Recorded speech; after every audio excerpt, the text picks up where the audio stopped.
Uma boa tarde a todos e a todas. Eu começo agradecendo a Hélida e agradecendo e expressando o meu maior encantamento, a minha maior alegria, a minha emoção, o meu entusiasmo por estar aqui nesse colóquio internacional após intensos dias, esse terceiro dia, com essa tarefa de pensar, de imaginar, de criar, de inovar, de inventar mundos mais amplos, mundos marcados pela ecologia dos saberes, com inquietudes, com aprendizagens mútuas e recíprocas no marco da relação reinventada Sul-Sul, Sul-Norte, Norte-Sul. Como lembrava o professor Boaventura, um mundo em que caiba tantos outros mundos. Lembro aqui a voz do nosso poeta brasileiro, Manuel de Barros, para quem a expressão reta não sonha. Não use o traço acostumado. O olho vê, a lembrança revê, a imaginação transvê. É preciso, diz ele, transver o mundo. E é por isso que expresso o meu maior reconhecimento, a minha admiração, o meu respeito por esse projeto, Alice, e por esse empenho extraordinário em nos estimular a essa quase catarse coletiva, a esse exercício coletivo de transver o mundo, a partir do poder mobilizador da indignação e, sobretudo, da esperança, que é capaz de debelar a paralisia e imobilismo do medo. Muito obrigada por este convite e pelo prazer, pela alegria em poder estar aqui. Tenho certeza que falo com os meus sentimentos, mas com os sentimentos de todos que estão aqui, de todas e todos, que sairemos hoje, amanhã, mais felizes, mais revigorados e revigoradas, mais revitalizadas e revitalizados na luta emancipatória por justiça e por direitos. A minha intervenção, falo aqui do meu lugar, que é o lugar jurídico, não é a área do direito, dos direitos humanos, numa geografia específica que é a América Latina. E, com isso, a minha contribuição será tratar a diversidade étnico-racial, constitucionalismo transformador e impacto do sistema interamericano, a partir de 3 questões centrais. A primeira delas, considerando o processo de afirmação dos direitos humanos sob a perspectiva da diversidade étnico-racial, como compreender a emergência de um constitucionalismo transformador latino-americano. A segunda questão, qual tem sido o alcance do diálogo deste constitucionalismo transformador com o sistema interamericano? Em que medida esse sistema tem tido a força catalisadora de impactar, de fortalecer a proteção de direitos humanos sob esta perspectiva étnica-racial? E quais são, a última questão, os desafios e potencialidades para avançar na implementação dos direitos humanos sob a perspectiva da diversidade étnico-racial? Começo com a primeira questão. Considerando, portanto, esse processo de afirmação de direitos humanos sob a perspectiva étnico-racial, como compreender a emergência de um constitucionalismo transformador na América Latina? E começo frisando a seguinte ideia. A ética dos direitos humanos é a ética que vê no outro um ser merecedor de igual consideração e profundo respeito, dotado do direito de desenvolver e de se apropriar das potencialidades humanas de forma livre, autônoma e plena.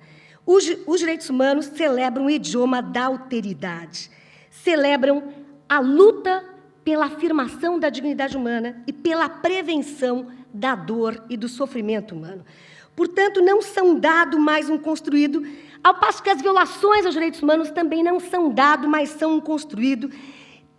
Temos que ter a ousadia do risco de debelar com esta trivialização, banalização das injustiças, das violações que hão de ser desconstruídas.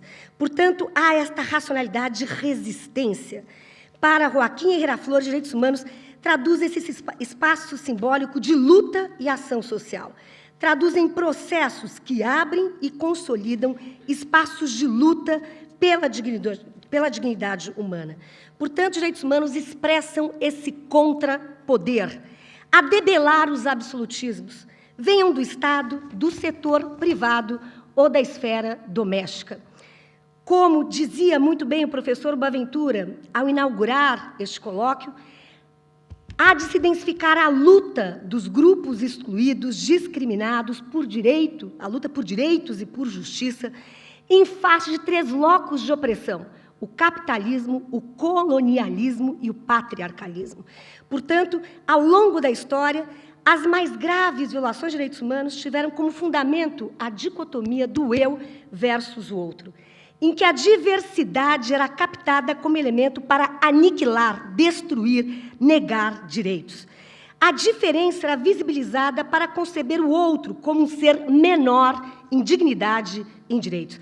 Em situações limites, como um não ser, como um ser descartável, supérfluo, objeto de compra e venda, como na escravidão, ou de campos de extermínio, como o nazismo. Lembro que o meu país, Brasil, por 4 séculos, desumanizou os povos afrodescendentes, sendo o último país do mundo ocidental a abolir a escravidão. Então, se nós avaliarmos o que há de comum nessas graves violações de direitos humanos, o que há de comum na escravidão, no nazismo, sexismo, racismo, homofobia, xenofobia, o que há de comum há uma convergência que está na ótica da intolerância, na ideologia, na doutrina de superioridade baseada em diferenças. Diferenças essas que são tomadas para hierarquizar os humanos, para menorizá-los.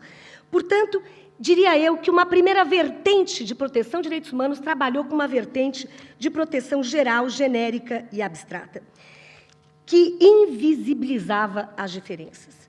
Isto se torna insuficiente e é fundamental a especificação dos sujeitos direitos captados nas suas peculiaridades, nas suas particularidades. Ou seja, determinados sujeitos ou determinadas violações de direitos demandam uma resposta específica e diferenciada. Nós, mulheres, as crianças, povos indígenas, afrodescendentes, migrantes, pessoas com deficiência, devem ter o direito a ser vistos nas suas especificidades e peculiaridades. Temos o direito à igualdade, temos o direito à diferença. O direito rompe com a indiferença às diferenças.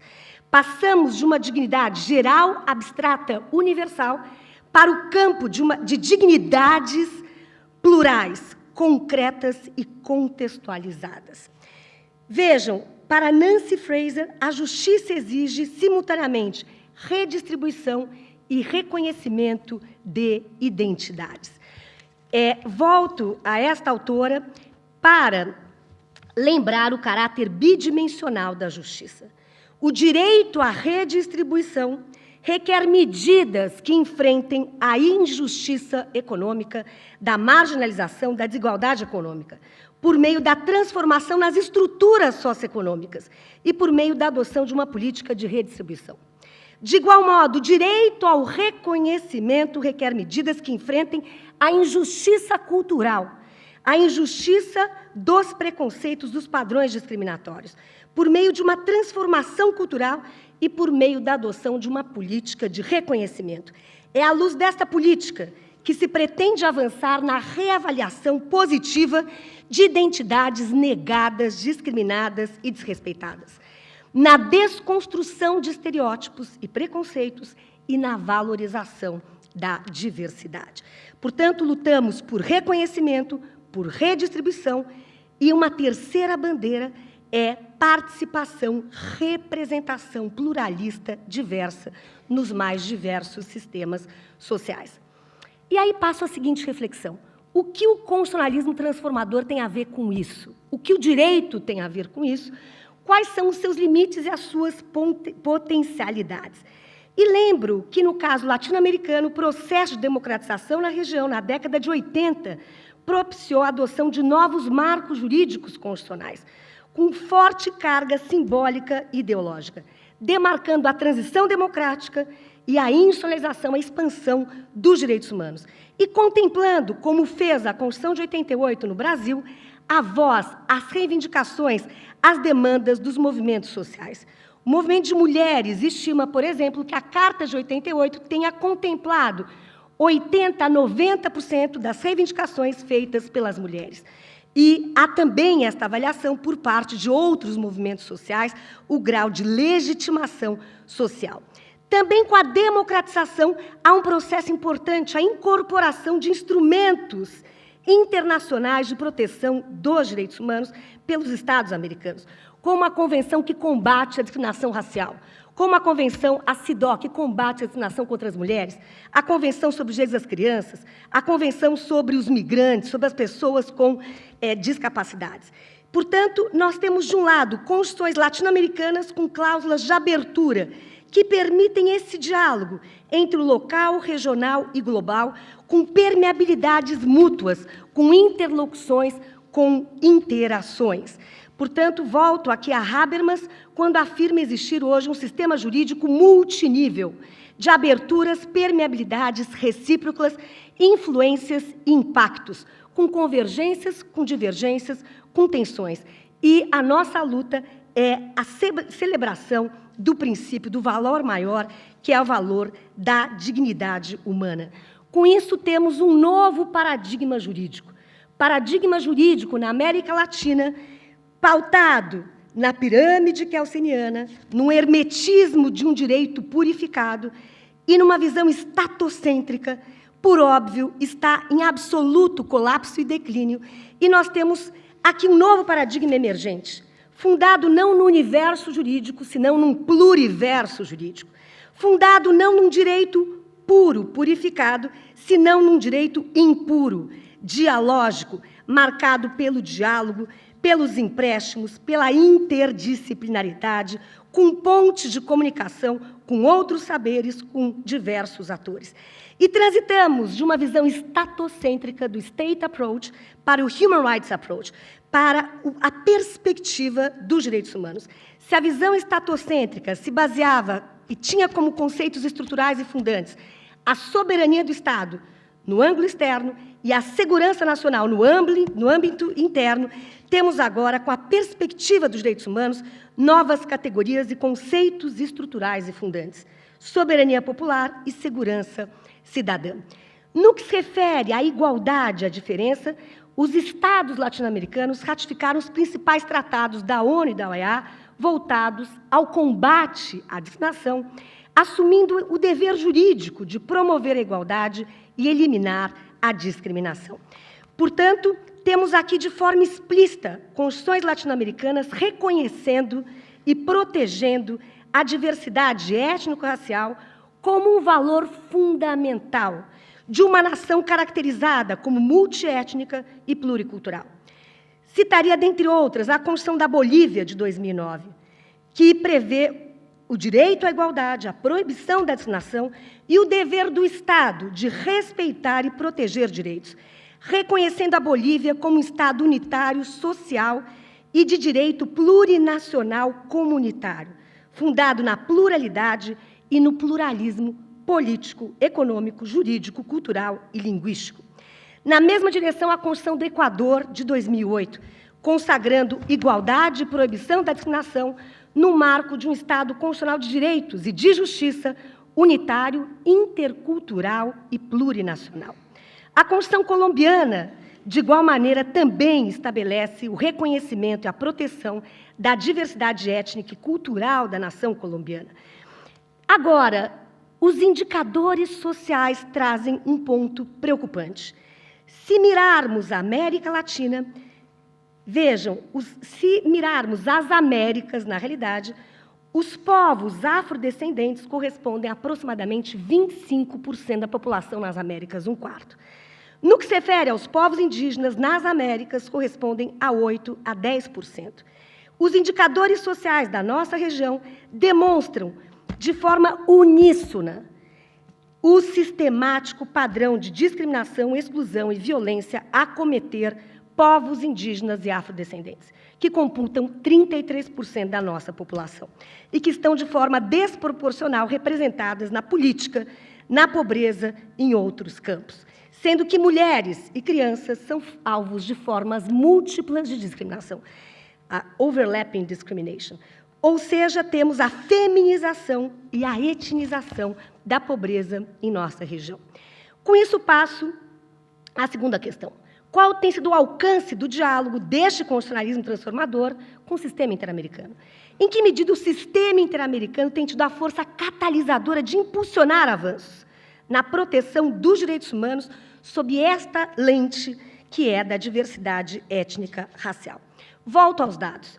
A América Latina ostenta o maior grau de desigualdade do mundo. 5 dos 10 países mais desiguais do mundo estão na América Latina, dentre eles o Brasil. Não bastando a desigualdade, a região ainda se destaca por ser a mais violenta do mundo. Concentra 27% dos homicídios, tendo apenas 9% da população mundial. 10 dos 20 países com as maiores taxas de homicídio do mundo são latino-americanos. Portanto, a região tem sido caracterizada por elevado grau de exclusão, violência, ao qual se somam democracias em fase de consolidação. Sofremos com o hiperpresidencialismo, com a ausência de reformas institucionais. A região ainda convive com as reminiscências do legado dos regimes autoritários e ditatoriais, com uma cultura de violência e impunidade, com a baixa densidade do Estado de Direito e com a precária tradição de respeito aos direitos humanos. E é nesse cenário que o sistema interamericano gradativamente se empodera, se legitima, como importante instrumento para a proteção dos direitos humanos, tendo a força catalisadora de promover avanços no regime de direitos humanos na nossa região. Este sistema é capaz de revelar as peculiaridades e especificidades das lutas emancipatórias por direitos e por justiça em nossa região. Tem uma peculiar institucionalidade, marcada pelo protagonismo de diversos atores, em um palco em que interagem estados, vítimas, organizações da sociedade civil nacionais, internacionais, comissão e corte interamericana. Qual é o balanço? O sistema interamericano contribuiu para desestabilizar as ditaduras na região, contribuiu para exigir justiça e o fim da impunidade nas transições democráticas, demanda o fortalecimento da institucionalidade democrática, com combate às violações de direitos e com a proteção aos direitos dos grupos mais vulneráveis, como crianças, migrantes, povos indígenas, dentre outros. Vejam, e aqui eu trago essa voz do constitucionalismo regional latino-americano, esse constitucionalismo dos direitos, porque os estudos que tenho feito têm me convencido que esse sistema, a partir das provocações, das inquietudes da sociedade civil organizada, que lança as suas demandas, tem tido a abertura de acolher a dor, o sofrimento das violações de direitos, e com este sofrimento, com essa dor, tem permitido impulsionar, por meio de litígios estratégicos, novos marcos legislativos e políticas públicas na região. Trago aqui a densa jurisprudência da Corte no que se refere à proteção dos direitos dos povos indígenas. Lembro de um seminário que nós tivemos, o grupo de trabalho da ONU, que lida com o desenvolvimento, celebrando um avanço do sistema africano, a decisão de 2010 da Comissão Africana de Direitos Humanos dos Povos, que considerou que o modo pelo qual a comunidade Endorai, no Quênia, foi privada das suas terras tradicionais, com negação ao acesso de recursos, que constitui uma violação a direitos humanos e uma violação ao direito ao desenvolvimento. Era a primeira vez que, no campo jurídico, o direito ao desenvolvimento estava sendo justicializado, e a base argumentativa da comissão era justamente a jurisprudência da Corte Interamericana. Aqui nós temos leading cases, temos casos emblemáticos que, sobretudo, defendem o quê? Aos povos indígenas a propriedade coletiva da terra, como uma tradição comunitária, como um direito fundamental e básico à sua vida cultural, à sua vida espiritual, à sua integridade, à sua sobrevivência econômica. Esta jurisprudência reconhece que, para os povos indígenas, a relação com a terra não é uma questão de possessão e produção, mas a terra é um elemento material e espiritual de que devem gozar plenamente, para preservar o seu legado cultural e transmiti-lo às gerações futuras. Trago aqui o leading case, o caso inicial, Mayagna Vastingni contra a Nicarágua, julgado em 2001. Essa jurisprudência vem endossado no caso da comunidade indígena Yaquiachá contra o Paraguai, em 2005. O caso Chacmocassé contra Paraguai, em 2010. Aqui também se valora o direito à identidade cultural dos povos indígenas, portanto, o direito de serem respeitados, o seu direito consuetudinário, os valores, usos, costumes, o direito a uma vida digna, contemplando acesso à água potável, alimentação, saúde. E o último caso mencionado no primeiro dia pelo meu querido amigo César, que é o caso Sarayaku contra Equador, 2012, em que há todo o tema da consulta prévia. Portanto, o direito das comunidades indígenas, dos povos indígenas, à consulta prévia, sobretudo quando há o risco à sua vida, à sua subsistência, à sua expressão cultural. No caso, como ele lembrava, havia uma tensão em face da permissão do Estado com relação a empresas petrolíferas que iriam realizar atividades de exploração de petróleo nos territórios dos povos indígenas Sarayaku.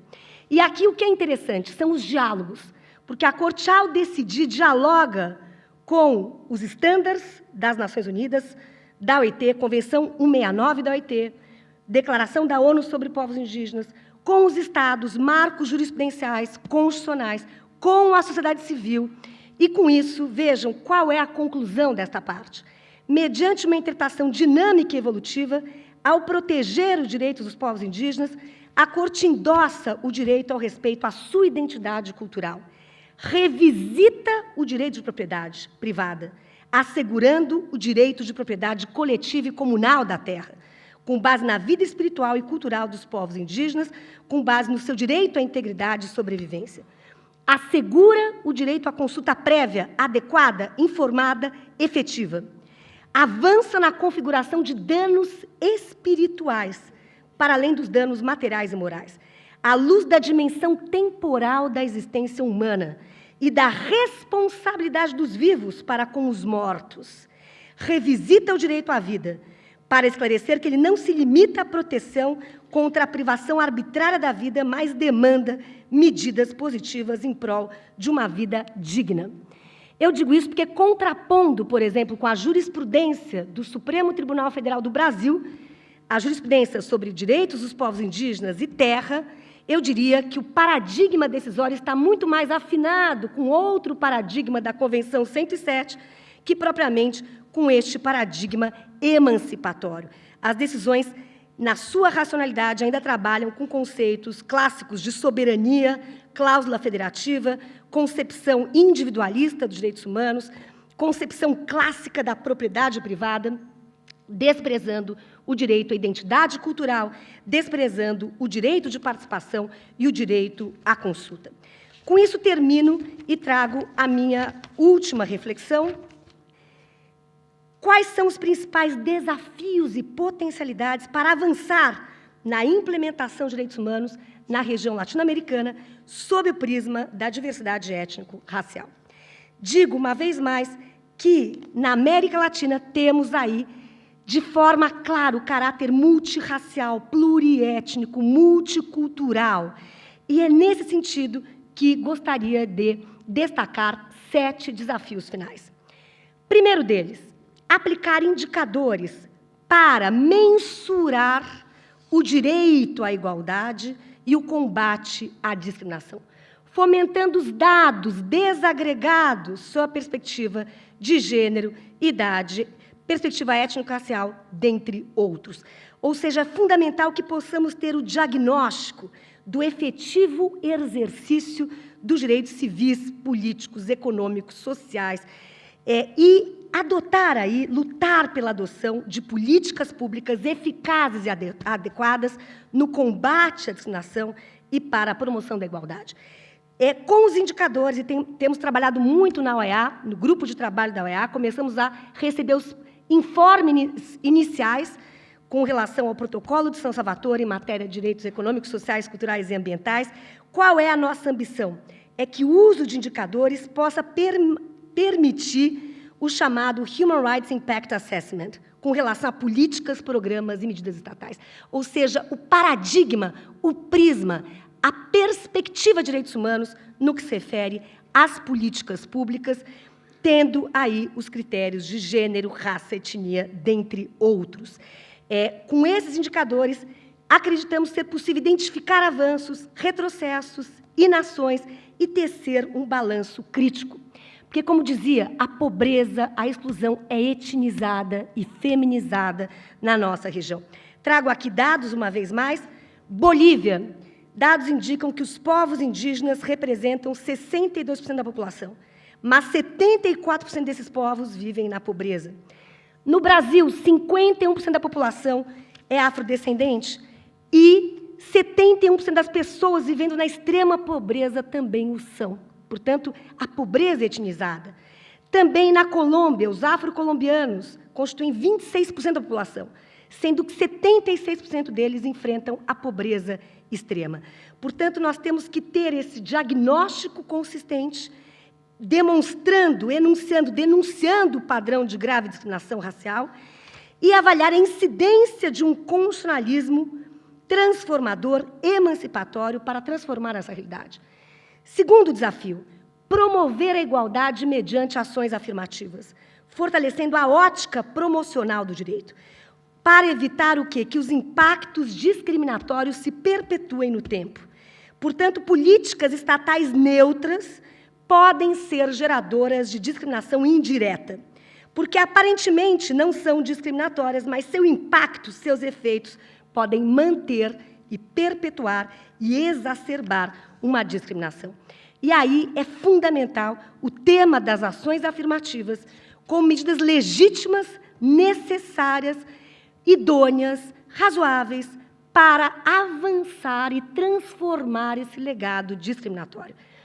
Tenho para mim que as ações afirmativas devem ser lidas e compreendidas pelo prisma retrospectivo, olhando para o passado, no sentido de aliviar a carga de um passado discriminatório, mas também prospectivo, no sentido de transformar a realidade social, criando uma nova realidade com mais igualdade material e substantiva. Também fundamental que se tenha a tônica da dimensão de gênero. Temos que aliar a ótica racial à perspectiva de gênero, porque a discriminação racial atinge de forma diferenciada homens e mulheres. Como lembrava ontem meu amigo César Baldi no painel, há a racialização do sexo e a sexualização da raça.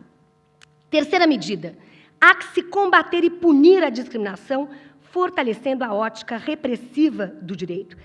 Seja aí conferindo prevenção, punição, erradicação da discriminação racial na esfera pública, na esfera privada. Lembrando que o fenômeno do racismo tem uma dinâmica capacidade de renovação, assumindo diferentes formas de expressão no campo político, social, cultural e linguístico. Portanto, temos hoje o racismo nos esportes, o racismo na internet, os crimes cibernéticos, o racismo na mídia, a discriminação baseada em informação genética, dentre outras formas.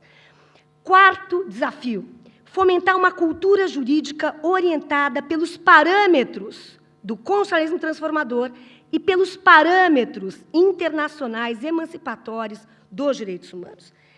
Quinto desafio, avançar nos diálogos, os diálogos interculturais, nesses processos transformadores de aprendizagens mútuas e coletivas, intercambiando experiências, argumentos, conceitos, práticas políticas, avaliando as práticas exitosas de combate à discriminação e de promoção da igualdade.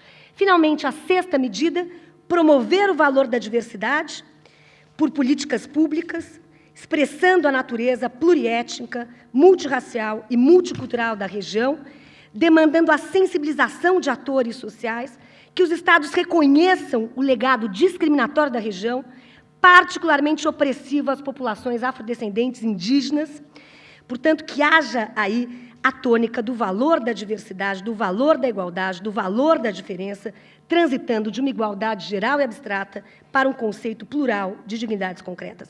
E, finalmente, o sétimo desafio, assegurar a diversidade e o pluralismo nos sistemas políticos, legais e outros. Assegurar a diversidade e o pluralismo nos sistemas políticos e sociais, implementando reformas institucionais necessárias, a fim de que esses sistemas possam, de forma apropriada, captar a diversidade social com respeito à promoção dos direitos humanos, assegurando a devida participação, a justa representação de populações historicamente inviabilizadas. Portanto, uma vez mais, redistribuição, reconhecimento, representação, participação, voz, protagonismo, pluralismo. Se a América Latina é caracterizada por sociedades multiétnicas e multirraciais, essencial é combater a discriminação racial, promover a igualdade, conferindo especial reconhecimento, voz, protagonismo aos povos afrodescendentes e indígenas. Cabe, portanto, ao constitucionalismo latino-americano transformador fortalecer o valor da diversidade étnico-racial, com base na igualdade, na proibição da discriminação, como imperativo ético, jurídico, político da construção de um Estado pluralista, democrático, pautado no radicalismo dos direitos humanos, na justiça social e na paz. Muito obrigada pela paciência de todos.